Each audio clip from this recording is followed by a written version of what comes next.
estás?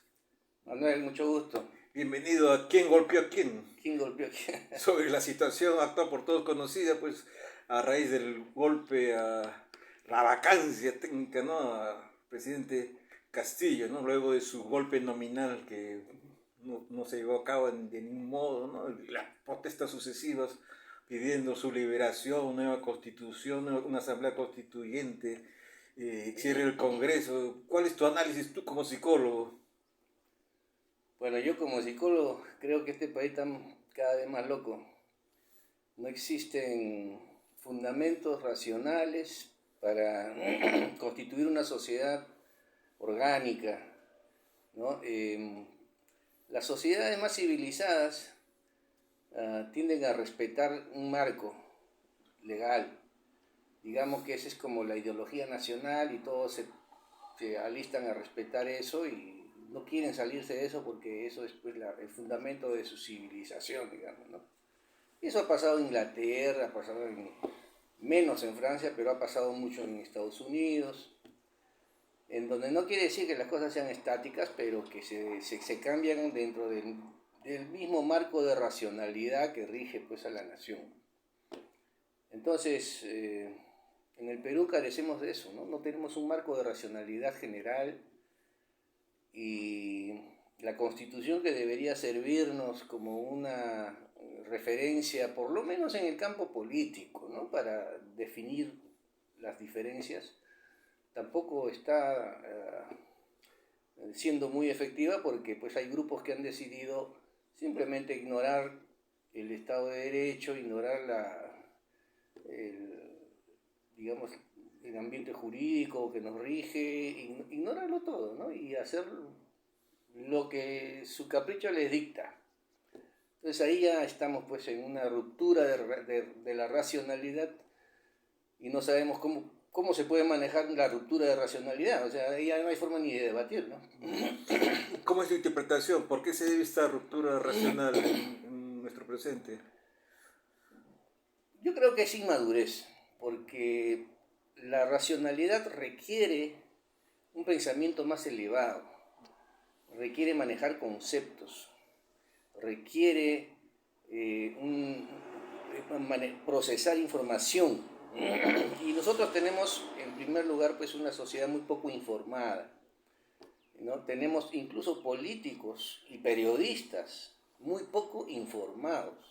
Es decir, cuando tú no tienes información, no puedes procesar, ¿no? El procesamiento requiere datos. Y cuando tú piensas, cuando tú razonas, procesas. ¿Qué procesas? Información. Pero si no tienes información, o no tienes suficiente información, o tu información es mala, entonces ese razonamiento es inválido. No llegas a conclusiones válidas.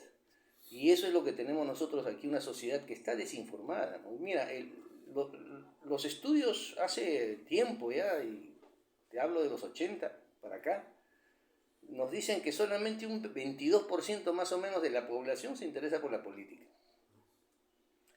Quiere decir que casi el 80% está desvinculada del quehacer político de este país. Y sin embargo todos votan y todos opinan, ¿no es cierto? Entonces la gente está más ocupada en temas de deporte, de espectáculos, lo que sea, o simplemente no les interesa y están viviendo su mundo, ¿no? Entonces, ¿qué crees que faltaría? ¿Mejor educación? ¿Cambiar los contenidos educativos escolares? ¿Hacer más programas educativos de los medios masivos de comunicación? Un poco de todo, un poco de todo. Claro, la educación hay que mejorarla, pero tú no puedes obligar a la gente a que se interese por la política. No la puedes forzar, porque si a la gente no le interesa, no le interesa. Pues. Pero el problema es que utilicemos mal la situación de esta gente desinformada para engañarla. Porque eso es lo que está ocurriendo en este país en este mismo momento. Hay mucha gente desinformada que está siendo engañada por dirigentes, por charlatanes, por políticos que se aprovechan pues de la ignorancia de la gente. Y siempre ha ocurrido así, o sea, no es la primera vez. O sea, los charlatanes y los políticos, y en charlatanes quieren englobar no solamente a los políticos, ¿no? Los charlatanes de la religión, también también se aprovechan de la ignorancia de la gente para venderle cebo de culebra. Los charlatanes vendedores de medicinas Bamba, pues también se aprovechan de la ignorancia de la gente, como este médico que vendía el agua a racimada. Entonces, aquí tenemos una plaga de charlatanes de todo tipo, y en especial en la política, que se aprovechan de la ignorancia de la gente para venderle cebo de culebra. Y los llevan por el camino de la violencia, de la protesta, y piden pues cosas absurdas, ¿no? ¿Cómo vamos a solucionar eso?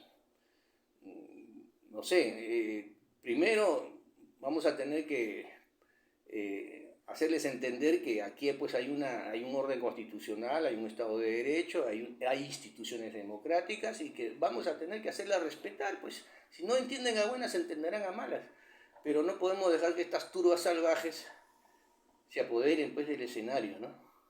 Diciendo que si no son a las buenas, a las malas, hay que hacer entender a los protestantes, manifestantes, es decir, con la fuerza de la violencia, de las armas, ¿te refieres? Bueno, estos señores han escogido ese camino. Es decir, el Estado de Derecho tiene instituciones, tiene leyes.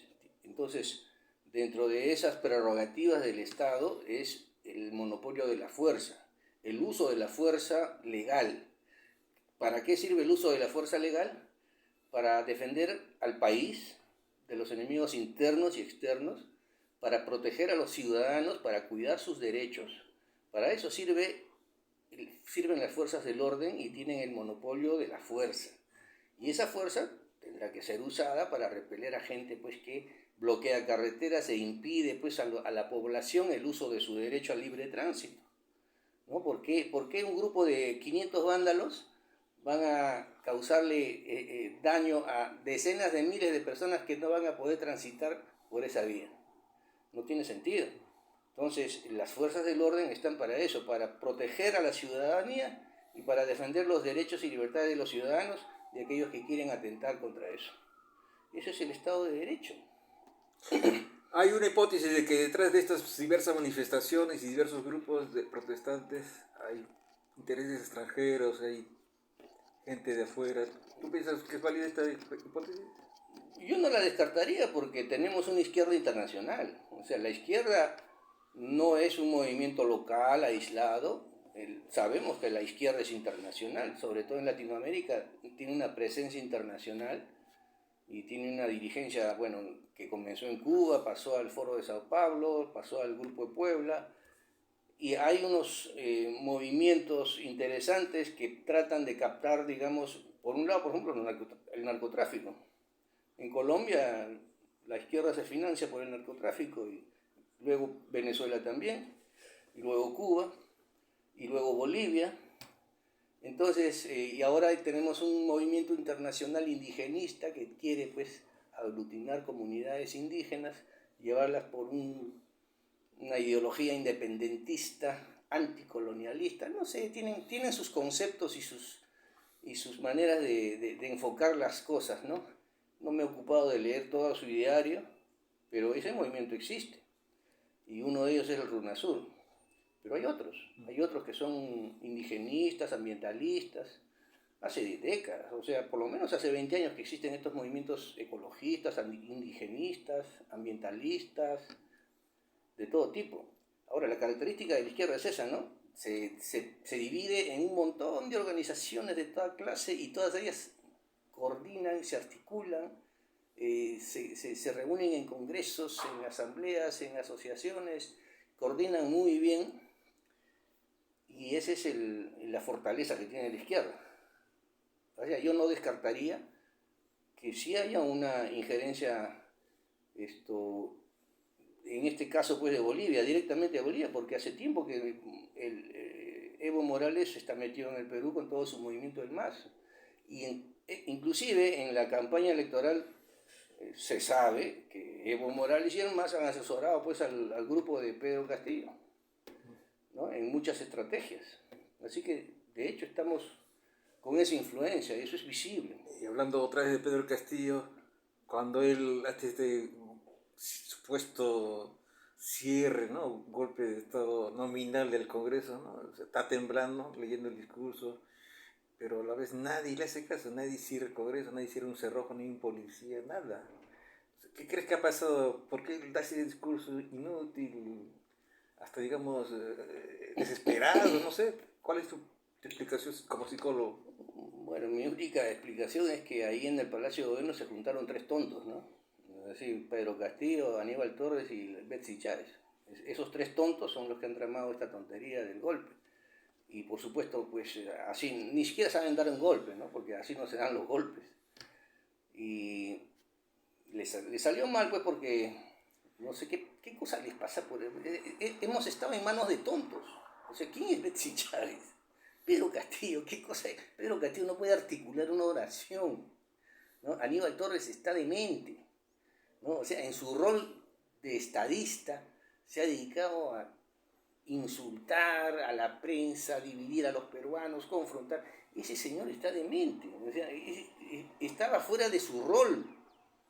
Entonces, ¿qué podemos esperar de esta gente que se junta pues allí y de repente ocurre pues que tienen una cita en el Congreso para vacar al presidente y en la misma mañana uno de sus colaboradores está relatando cómo le pagaba miles o millones, creo, a Pedro Castillo? Yo creo que eso ha desencadenado pues su nerviosismo y se les ha ocurrido una tontería porque tontos son. No se puede esperar otra cosa de estos tontos que tonterías. Y obviamente no han organizado bien las cosas. Y sus propios ministros no sabían nada de esto y empezaron a renunciar. Sus ayayeros, ¿no? Como Alejandro Salas, no sabían nada y han empezado a renunciar a la hora. Entonces eso pues revela que hemos estado en manos de tontos, de tres tontos que tenían humo en la cabeza. Les salió mal por eso, ¿no? Era algo innecesario, ¿no? Pues es que él mismo se entrega prácticamente en bandeja. El pretexto para rematar, cumplir lo que ellos querían desde antes de que gane, ¿no? No se le ha querido en la presidencia, ¿no? Los medios. A mí no me sorprende, ¿eh? Porque, como te digo, siempre he visto a Pedro Castillo como un tonto. De un tonto no puedes esperar más que tonterías. No me sorprende, ¿no? Y estos tres que estaban ahí en el palacio estaban de más. Y todo esto, a partir de ella se ha generado todos estos movimientos de protesta. Obviamente, porque Pedro Castillo, por tonto que sea, representaba pues a un movimiento de izquierda. Era el representante de un gran contingente de la izquierda más radical, ¿no? Nadie duda, creo, que Pedro Castillo era dirigente de una facción senderista del magisterio. Así que detrás de eso se han juntado muchos intereses, muchas izquierdas que han estado ya disfrutando de las mieles del poder, acomodándose en cargos, haciendo planes, y que de la noche a la mañana Pedro Castillo pierda todo eso y Dina Boluarte no lo continúe. Entonces viene la reacción, ¿no? Y eso es normal en la izquierda. Cuando la izquierda pierde el poder, arrebata. Pero también hay una baja bien estrepitosa, ¿no? De la aceptación por parte de los ciudadanos, ¿no? A raíz de estas encuestas que se han publicado, ¿no? Mira, yo no soy muy amigo de las encuestas. En primer lugar porque ya te dije que tenemos una población desinformada, una población ignorante y una población que no se interesa por la política. Entonces las encuestas a mí me valen madre, como dicen los mexicanos. No me interesan las encuestas. Y en segundo lugar porque la gente cambia pues, de opinión cada rato. Sale un dominical y al día siguiente cambian de opinión. No tenemos gente formada en política, no tenemos gente que se informe, no tenemos gente que esté interesada por informarse. Eso, ven un meme y se lo creen, ¿no es cierto? Y pasan papelones a veces porque se fían de un meme. Entonces, esa es la población que tenemos, no es que la encuesta, y todavía hay encuestadoras pues, que son mañosas, ¿no? Que juegan con las estadísticas, que se las saben todas. Cualquiera que haya hecho un estudio, una investigación basada en estadística, sabe pues, que las estadísticas se pueden manipular, los datos se pueden cambiar, ajustar por aquí, por allá, para que te salga el porcentaje que tú quieres. Las estadísticas sirven para eso. Ahora, estas encuestadoras como IEP, ¿quién puede confiar en una ONG de izquierda como IEP? ¿No? Bueno, ahora ha salido creo la de Ipsos, ¿no? Bueno, no he visto, porque la verdad a mí no me convencen encuestas hechas a un público ignorante. Yeah. Entonces, no importa si este público ignorante rechaza mayoritariamente al Congreso. Pero el Congreso siempre ha sido rechazado aquí, en cualquier país. Anda Chile, anda Argentina, anda Colombia. El Congreso siempre tiene rechazo de la población, hasta en Estados Unidos. Tienen rechazo en la población porque, mira, cuando Napoleón estaba intranquilo con la asamblea porque no le autorizaban las leyes, cuando se iba a quejar al director de la asamblea, y esto se ve en una película, ¿no? Le dice, señor, lo que pasa es que es más fácil disparar una bala que ponerse de acuerdo entre 100 personas, le dice, ¿no? Entonces, el Congreso es así de lento. Y mucha gente no entiende el mecanismo de la política en el Congreso. Y bueno, y aparte de eso que tenemos congresistas pues que son lamentables y que son los que más publicidad reciben. Entonces, no es raro que la gente rechace al Congreso. Siempre ha ocurrido, siempre. En el Congreso anterior y en el tras anterior, los congresistas siempre han sido pues así, rechazados. Pero eso no significa pues que vamos a hacerle caso a la encuesta y vamos a cerrar el Congreso. Entonces, ¿con qué nos quedamos? Porque un país civilizado se sustenta en un Congreso que sirve para controlar el poder, ¿no? Entonces, ese es el equilibrio. Entonces, ¿qué cosa vamos a hacer si el 90% rechaza el Congreso? ¿Qué hacemos? ¿Y para qué sirve ese dato? ¿Vamos a cerrar el Congreso porque el 90% lo odia? No me sirve para nada ese dato a mí. El Congreso se tiene que quedar, punto. Es parte de la institucionalidad de este país. Destruir el Congreso es destruir al país. ¿Qué nos queda? Convertirnos en una tribu de salvajes. Porque una encuesta dice que el 90% de ignorantes rechaza el Congreso. No tiene sentido. Si estamos en un país, gente desinformada y, como dices, de salvajes, donde no se aplica la racionalidad, eso explica que estamos en un estado a punto de ser fallido, es decir, que ha fracasado en atender mayoritariamente las necesidades básicas de la población, de darle seguridad, de darle estabilidad política, etcétera. Eso se podría mejorar con algunos ajustes a la Constitución, con unas mejores leyes que... Entonces, ¿estás a favor de por lo menos reformar la Constitución? Sí, la Constitución siempre se puede reformar y sobre todo modificar la estructura del Estado. O sea, cuando el Estado no funciona, hay que reformar el Estado. Y a veces esas reformas del Estado implican cambios de la Constitución. Eso es normal, pero todos esos cambios tienen que estar dados dentro del marco de la constitucionalidad y de la ley. Entonces, si hay algo que no está funcionando bien dentro del Estado, como por ejemplo los gobiernos regionales, pues hay que arreglarlo, hay que ver por qué no está funcionando. Y yo hace tiempo he dicho que soy partidario de federalizar el país. No sé, yo por mí federalizaría, pero hay que hacerlo a la peruana, ¿no? A veces me critican, me dicen, tú quieres copiar el modelo de Estados Unidos, porque Estados Unidos... Yo no quiero copiar nada, ni Estados Unidos, ni Brasil, ni Colombia, ni Argentina. Yo quiero hacer una federalización a la peruana, viendo nuestra realidad y viendo qué se puede y qué no se puede hacer. Inclusive podríamos poner una región piloto o podríamos hacer pues diferentes regiones, una cosa distinta en el sur, una cosa distinta en el norte. No tenemos por qué hacerlo todo igual.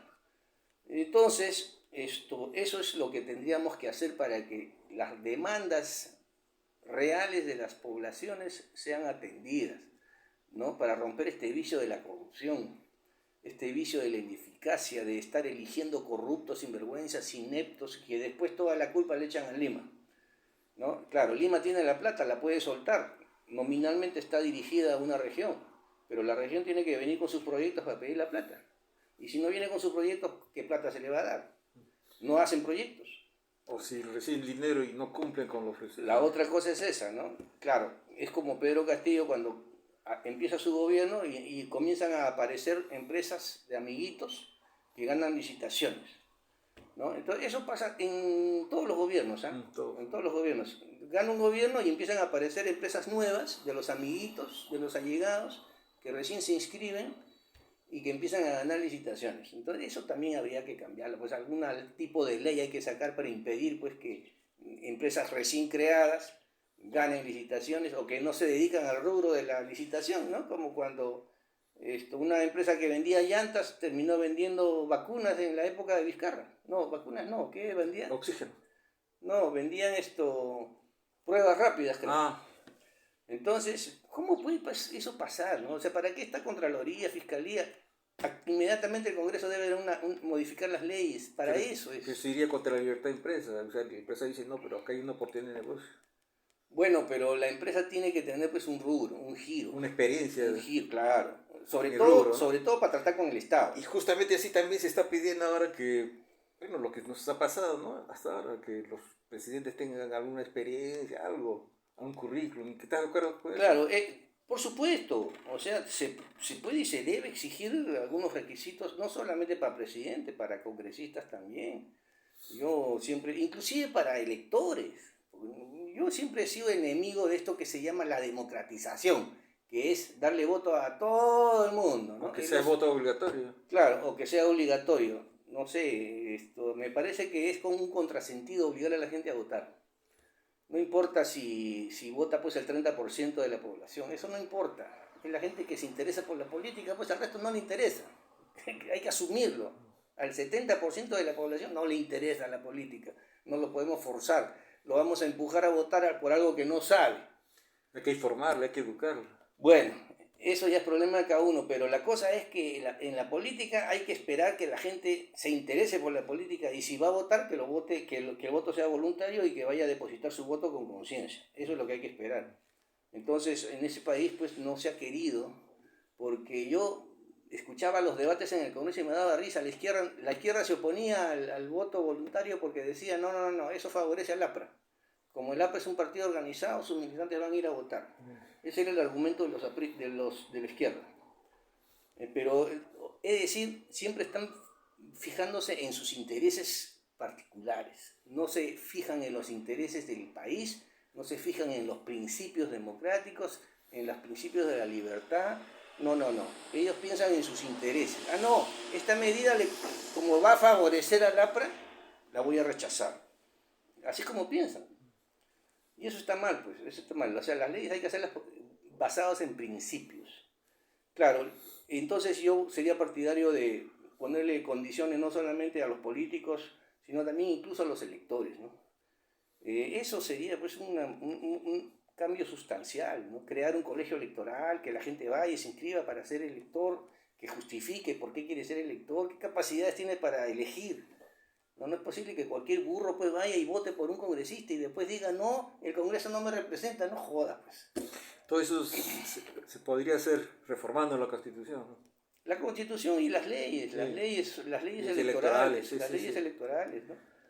Hay tantas leyes que hacen a cada rato, pues, que quieren fregar a los partidos políticos todo el tiempo y ya destruyeron a los partidos políticos, ¿no? Porque ese ha sido un plan. O sea, yo desde hace 20 años veo que el plan es destruir a los partidos políticos. Y ese es el plan de todos los totalitarios, ¿no? Desde que tengo uso de razón en la época de Velasco, ¿no? Velasco fue el primero que se fue contra la política tradicional, decía él, ¿no? Porque atacaba a Haya, a Belaúnde, políticos tradicionales, partidos tradicionales.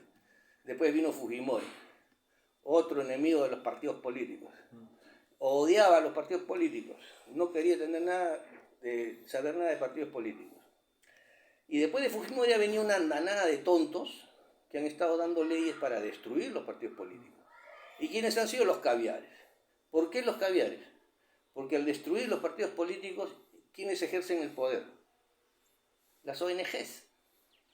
Quienes han estado, claro, quienes han estado gobernando en los últimos 20 años después de Fujimori han sido las ONGs, ¿no? A partir de Paniagua. De Paniagua en adelante las ONGs.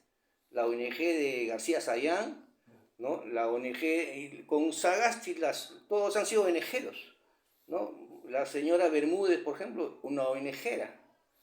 O sea, desde Paniagua hasta Sagasti han gobernado las ONGs. ¿Por qué? Porque destruyeron los partidos. Y destruyeron haciendo una ley para joder a los partidos políticos. Y por último, Vizcarra terminó con su referéndum para quitarles toda la financiación privada, para impedir que sean reelectos. Es decir, la guerra a los partidos y a los políticos. ¿Qué cosa tenemos hoy? Todo destruido. ¿Quiénes están a cargo? las ONG, los sindicatos, los movimientos, los frentes de defensa y todos esos. Eso es lo que tenemos, un país quebrado. ¿Cómo ves el futuro inmediato con estas manifestaciones y este legado de muertos recientes? Vamos a ver pues, si este gobierno es capaz de imponer el orden, la ley, el orden y la constitución. Para eso hay que tener huevos. Pero también lengua, ¿no? Diálogo. Pero ¿con quién vas a dialogar? Con estos salvajes que están tomando carreteras, aeropuertos, instalaciones. Pero también hay manifestaciones pacíficas, ¿no? Que no toman nada, siempre están marchando. Bueno, pero ¿con quién vas a dialogar? ¿Vas a dialogar con alguien que te pide imposibles jurídicos? A mí me da pena escuchar a estos sonsonazos dirigentes que los entrevistan ahí bloqueando una carretera y le dicen, ¿cuál es su demanda social? Queremos que renuncie Dina, que cierren el Congreso, que liberen a Pedro Castillo, que convoquen mañana elecciones. Pero todo eso son imposibles jurídicos. ¿Esas son demandas sociales? Esas no son demandas sociales, esas son consignas políticas que vienen desde Cajamarca hasta Puno, consignas políticas. Y son antijurídicas, imposibles jurídicos. Entonces, con eso, ¿qué vas a dialogar? ¿Qué vas a dialogar con alguien que dice, no, que quiero que cierre el Congreso? ¿Qué vas a dialogar con esa gente? Hay algunos ministros del actual régimen que han renunciado, ¿no? Por arreglos de muerte. Parece que sí, siempre hay gente pues, que quiere lavarse las manos, se van corriendo, pero mira, la única manera de defender el Estado de Derecho cuando ocurren estas manifestaciones salvajes y violentas es igualito, responder con mano de hierro, sin miedo, porque el uso de la fuerza es constitucional. Y si hay que usar la fuerza, habrá que usarla, pues. No importa los daños colaterales, han muerto menores de edad, incluso... Pero ¿qué hacen esos menores de edad en la manifestación? ¿Qué hacen? ¿Qué hacen? No han muerto por casualidad. O sea, la izquierda usa menores de edad. Tú lo has visto en Chile. En Chile, ¿quiénes han quemado las estaciones del metro? Escolares. Escolares que han sido adoctrinados por los maestros para eso. Porque a los escolares no les cuesta el bolsillo pagar un centavo más en el metro. Ha muerto también un médico, un estudiante de medicina tratando de socorrer a alguien. Bueno, ese sí, pues es un caso ya de heroísmo prácticamente, ¿no? Un médico que quiere meterse en las trifulcas para ayudar. Bueno, ese es un tipo ya ha llevado la vocación al extremo, ¿no? Los daños colaterales, porque claro, pero siempre va a haber. Muere gente inocente. Pero claro, cuando pasan los salvajes tirando piedras por todas las calles de Arequipa, por ejemplo, acaban todas las vidrieras rotas. Pero acá en Lima está tranquilo, ¿no? Acá en Lima sí, pero en Puno, en Juliaca, en Arequipa, rompen vidrieras, destruyen, saquean. Y esos son los daños colaterales que a nadie le interesa. Pero no todos hacen eso, ¿no? Siempre hay grupos que hacen. Cuando la violencia se desata, ya tú no puedes contener a las masas. Porque, mira, tú has visto los videos de lo que ocurre en estas azonadas violentas en Juliaca. Tú no puedes contener a 5.000, 7.000 bárbaros que están ahí como zombies, como cerebros desatados, violentos. Con eso, ¿qué vas a dialogar? A eso simplemente o le metes bombas lacrimógenas, perdigones, algo hay que meterle para que paren de hacer lo que están haciendo. Y si hay que disparar, habrá que disparar, porque estos también disparan, tienen armas hechizas. Hay armas con tubos que se hacen muy fácilmente, que metes una bala y la percutas. Hoy estaremos hablando de casi a punto de estallar una guerra civil. A eso nos quieren llevar, a eso nos van a llevar, porque todos esos violentistas que tienen organizaciones millonarias, que manejan decenas, centenares de camionetas, de camiones, de vans, para movilizar multitudes en esas caravanas interminables de camiones, vans, ahí nomás tienes millones de dólares invertidos en movilidad, millones de dólares. ¿Quién financia eso? Y acá hablas de interés. ¿Y tú crees que esos que tienen camiones, camionetas, vans, no tienen armas? Pero también hay la hipótesis de que no conviene que haya cambios constitucionales para favorecer estos contratos de ley que se van a renovar justamente pronto. Intereses de las transnacionales. Pero no sé si se van a renovar, pero si se renuevan en buena hora, porque van a tener que continuar pues, las mismas empresas, porque no es posible que una mina que ya está en explotación, le digas, se acabó tu contrato, te tienes que ir, voy a llamar a otra empresa. O se puede renegociar, ¿no? Bueno, si se puede renegociar, se renegocia, no hay problema, pero... En otros términos, ¿no? Claro, todo eso se puede hacer. Lo que no se puede hacer es decir pues que hay que cambiar la Constitución para derogar los contratos ley, eliminar los contratos ley, pero justamente se han puesto en la Constitución para impedir eso, porque aquí en este país ya hemos sufrido el problema de los politiqueros que entran al gobierno, así como Rafael López Aliaga, ¿no? Que en su campaña decía vamos a liquidar todas las peajes de la corrupción. Sí. No puede hacer eso. Entró, ¿y por qué no lo puede hacer? Por la ley, ¿no? Porque la ley protege esos contratos. Sí. Porque así como ese salvaje de López Aliaga, hay otros salvajes que ya hubieran destruido todos los contratos ley y hubiesen fregado al país, porque nadie iba a venir aquí a invertir porque sabe que este es un país de salvajes en donde entra uno al poder y quieren cambiarlo todo, ¿no? Ese es el problema del Perú, de los países subdesarrollados. No son fiables, no son confiables. O sea, la gente que maneja... Mira, para invertir en una mina tú tienes que tirarte pues unos 5.000 millones de dólares para arrancar, ¿no? ¿Quién va a traer 5.000 millones de dólares a un país donde sabes que el próximo año gana un animal de estos descabellados y dice, no, ese contrato a mí no me gusta, lo vamos a anular, ¡pum! Se acabó, voten a esta empresa, expropio lo que hay? Eso es lo que hemos tenido en este país, por eso hemos sido un país subdesarrollado y desgraciado y miserable y pobre. Porque si la gente no viene aquí a traer su plata, ¿de dónde vamos a sacar plata? No producimos nosotros. No tenemos esas grandes empresas que sean capaces de invertir 5.000, 20.000 millones de dólares en una mina. No tenemos.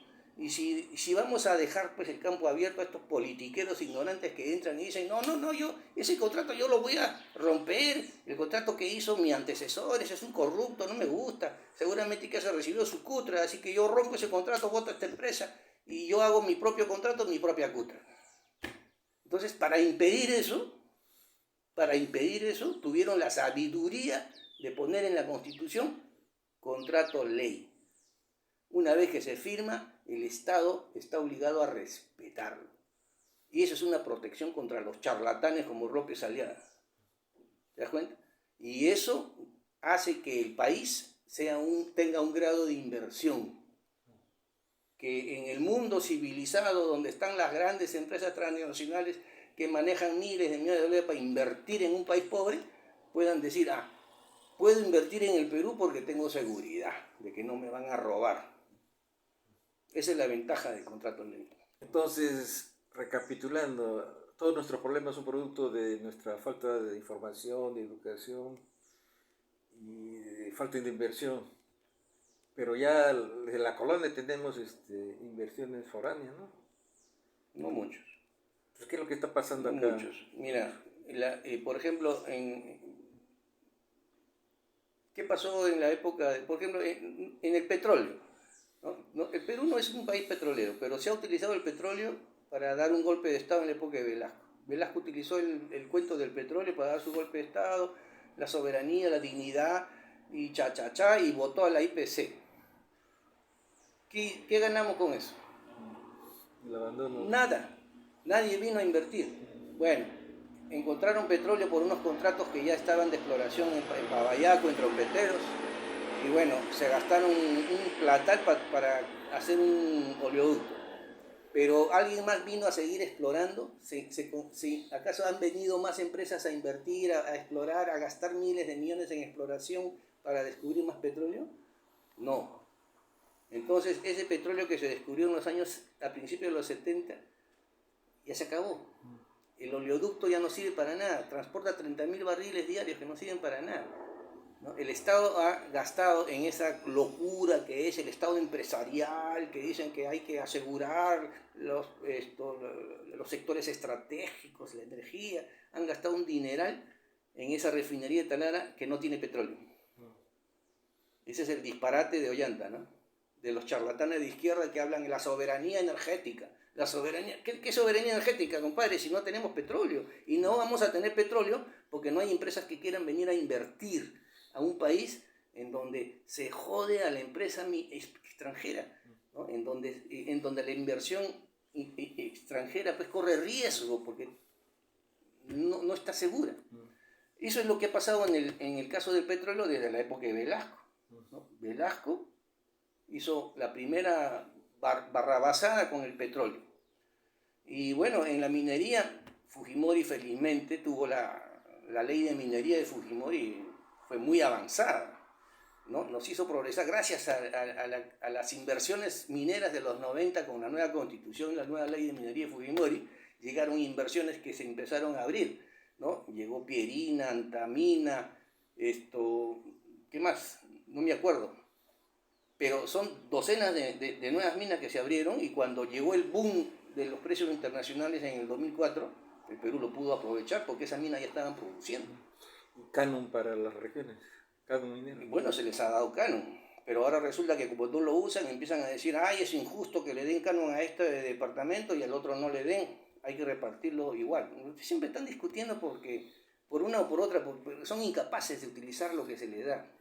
¿Qué te parece que siendo el Perú productor de gas tengamos un balón de gas caro? Más caro que Ecuador y Bolivia. Bueno, esa ha sido una negociación que hizo Kuczynski, creo, ¿no? En la época de Toledo. Y ahí son cuestiones técnicas, ¿no? Porque, claro, cuando tú tienes gas, una cosa es tenerlo bajo tierra y otra cosa es sacarlo. Y sacarlo cuesta. ¿Y quién va a pagar el costo de invertir para sacarlo? ¿No? El Estado no quiere pagarlo, porque si el Estado lo pagara, claro, sería para nosotros, pero es un riesgo comercial que no puede asumir el Estado. Entonces, ese contrato se hizo para justificar pues, la inversión de esta empresa la saca, se exporta ese gas y después los dividendos vienen para el Estado, ¿no? Pero eso, si es que se vence, por ejemplo, ese contrato ley, habría que refinanciarlo porque ya las condiciones son distintas. Había que, reestructurar, sí. Claro. Entonces, las condiciones ahora ya son distintas, ¿no? Ahora ya hay mercado. Pero en el 2002 no había mercado para el gas en el Perú. Entonces, dijeron, todo el gas hay que traerlo a Lima porque Lima es el único mercado seguro.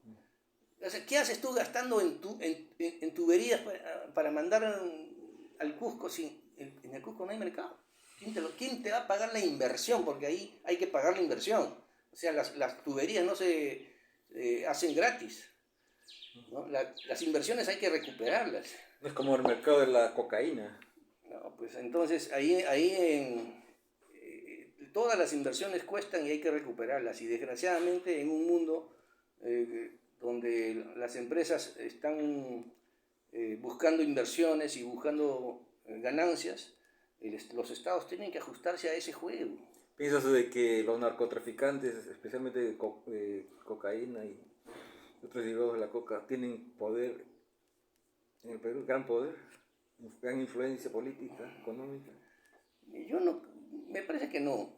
O sea, no ha sido el caso de Colombia, ¿no? En Colombia sí se ha visto en Venezuela, en Cuba, y en Bolivia.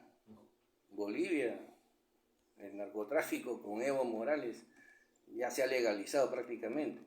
Ahora, en el Perú me parece que no. Ha habido políticos que han estado vinculados al narcotráfico, pero no han sido pues, muy poderosos, ¿no? Han sido casos excepcionales. Me parece que el narcotráfico no ha llegado al poder político en el Perú. Bueno, ha habido justamente un hallazgo de un montón de bolsas de cocaína en el Callao, ¿no? ¿Viste? Hay un reportaje. Siempre sale. Pero bastante, no es novedad. Pero... Si cuando la Irán no quiere trabajar, encuentra todo. Bueno, en realidad, si todo el aparato estatal correspondiente trabajara, se encontraría muchas cosas, ¿no? En la Contraloría, los juzgados. Claro, porque es una cuestión de trabajar bien nomás, pero es un hallazgo que no es raro ni es la primera vez. Siempre va a ocurrir eso. Entonces, el futuro está en nuestra educación, nuestra mejora como personas pensantes.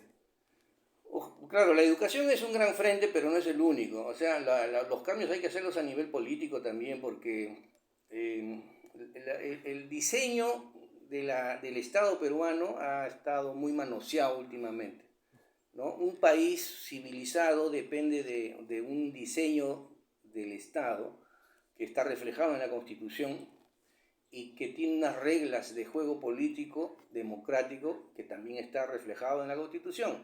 Eso es toda la Constitución. O sea, y nuestra Constitución no es mala en ese sentido, porque garantiza todos los derechos que se pueden garantizar y más, porque ya le han añadido tonterías como el derecho al agua, por ejemplo, ¿no? Es decir, ya no se pueden garantizar más derechos, ¿no? Inclusive todo ese capítulo de derechos viene de la Constitución del 78, ¿no? Que es prácticamente copia fiel. Inclusive comienza por ese capítulo, que es la novedad de la Constitución del 78, ¿no? Porque la Constitución siempre ha comenzado definiendo el Estado. Este es un Estado, este es un país, se llama tal, así, se divide así, así. Eso es la Constitución, pues, de un país, de un Estado. Y luego una lista de derechos que el Estado le garantiza a los ciudadanos y después una regla de juego democrático dentro de las instituciones del Estado. Eso es una Constitución. Nada más que eso es una Constitución. No sé para qué la quieren cambiar. O sea, nuestra Constitución es suficiente para que nuestro país funcione como un país civilizado.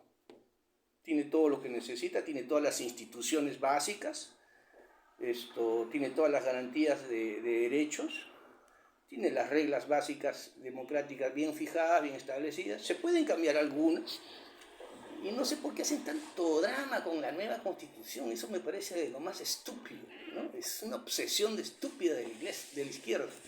No les entiendo. Por eso te digo, yo no entiendo que hemos caído en la irracionalidad. Es decir, pedir cosas por capricho. Ya no porque tengan fundamento, sino por capricho, por consigna política, porque no sé. Porque yo odio esta Constitución, porque esta Constitución es fujimorista, porque se hizo en dictadura, bla, bla, bla, bla, bla, bla, y estupideces. Entonces esos no son fundamentos, pues. Y precisamente, entonces, ¿tú estarías de acuerdo o no de cambiar este artículo sobre Estado e Iglesia en el Perú? Que históricamente, ¿no? Perú es católico y por lo tanto el Estado le debe, pues, protección y soporte. Claro, bueno, yo lo que haría es eliminar ese artículo. Eliminar ese artículo. Artículo 50, el Estado, ¿no? o en todo caso, el Estado no tiene por qué, la Constitución no tiene por qué ni siquiera mencionar a la religión, a ninguna, no hay necesidad. No es asunto del Estado definir quién religión le gusta más o quién contribuyó más. Eso ya es asunto de la historia, ¿no? El Estado moderno no tiene por qué rendirle tributo a la Iglesia. Y sobre todo en estos tiempos en donde pues, la Iglesia Católica ya va de bajada, ¿no? Porque creo que solamente ya es el 70% de la población. Cada vez está disminuyendo. Claro, entonces, bueno, su legado histórico quedará pues para la historia, pero el Estado ya no puede estar rindiéndole pleitesía a una religión, a una iglesia. Ahora, porque tenemos que saltar pues ya al mundo de la modernidad, de la independencia del Estado, de la iglesia, ¿no? Cosa que en el Perú todavía no se ha dado, porque el Estado sigue siendo, digamos, el subsidiario de la Iglesia Católica. ¿Semifeudal? Más o menos se mantienen algunas estructuras feudales. Por ejemplo, cuando capturaron a Pedro Castillo y lo llevaron a la prefectura, no sé si te has dado cuenta, cuando estás sentado en el sillón, al fondo, en la esquina, sí, se ve toda una parafernalia religiosa, un pequeño altar donde hay una Biblia de este grosor. ¿Qué es eso? En la prefectura, en el Estado, ¿qué cosa? Yo pensé que lo habían llevado al arzobispado, ¿no? Esas son cuestiones feudales. Otra cosa feudal es que nuestras Fuerzas Armadas todavía tienen pues santos patrones a los que le rinden pleitesía, van a la misa, llaman al cura para que bendiga el buque. Como si todos los miembros de las Fuerzas Armadas fueran católicos. Pero imagínate, y eso es feudal. Eso es feudal, inclusive antes. O sea, eso es, ¿qué te digo? Ya en la Ilíada ya se comenta cómo los guerreros hacen pactos con los dioses. Para protegerse. Ya, entonces, mira, eso es antes de Cristo. Claro, pero la estructura de la Iglesia Católica, pues en la alianza con los ejércitos de los imperios, bueno, se mantiene, ¿no? Acá todavía tenemos capellanías en las Fuerzas Armadas, que las tiene que mantener el Estado, ¿no? Capellanías católicas, porque eso es un pacto con el concordato que es ilícito, porque el concordato no ha tenido pues aprobación del Congreso como manda la Constitución. El Tratado Internacional Claro, la Constitución manda que los tratados, los acuerdos, así como el concordato, sean ratificados por el Congreso. Y eso nunca se fue ratificado por el Congreso. Entonces, yo no sé por qué a nadie le importa, ¿no? Alguien debería decir en su escaño, discúlpeme, ¿cuándo vamos a ratificar este concordato con el Vaticano? Porque los señores hacen todos sus negocios, no pagan un sol de impuestos de ninguna clase. Imagínate, todos los negocios que tiene la Iglesia Católica y no pagan un sol de impuestos de ninguna clase. Pero imagínate que un presidente quiera... pero no es el presidente, eso es tema del Congreso. O hasta el Congreso, porque ya pasó el plazo. Pero en el Congreso también... Pierden votos, pues. En el Congreso, pero hay que intentarlo. Hay que intentarlo en todos los congresos. Habría que abrir un porque es una vergüenza. Con esa meta, ¿no? Es una vergüenza que el Estado siga siendo pues subsidiario del Vaticano. Que tengamos capellanías, que tú veas en las instituciones tutelares de la patria todavía, pues ¿cómo se llaman estas grutas que están en las comisarías? Todas las comisarías tienen grutas, o si no, entras a una comisaría y te encuentras con el anda de Santa Rosa o de no sé qué virgen. Y esas cosas ya pues es un espanto, ¿no? ¿No? Eso, ya si alguien tiene coraje para enfrentar esa situación tan ridícula, tendría que pararse en su escaño y decir, ¿saben qué? Voy a presentar un proyecto de ley para hacer esta modificación constitucional y que el Estado ya se desvincule totalmente de la Iglesia Católica. Le agradecemos todo su aporte en la fundación de la República, pero hasta acá nomás. Justamente ya ha habido, pues hasta dos, me parece. Primero el más conocido, el Edith Canseco, ¿no? Pero perdió hace tiempo. No me enteré. Y después creo que el anterior Congreso, había un proyecto de ley, un punenio, pues, pero tampoco, nunca se discutió. Bueno, pero hay que intentarlo, porque sí, eso, claro. Eso es vergonzoso. Muy bien, muchas gracias, Dante, por tu participación. Okay. Muchas gracias, hasta otra ocasión.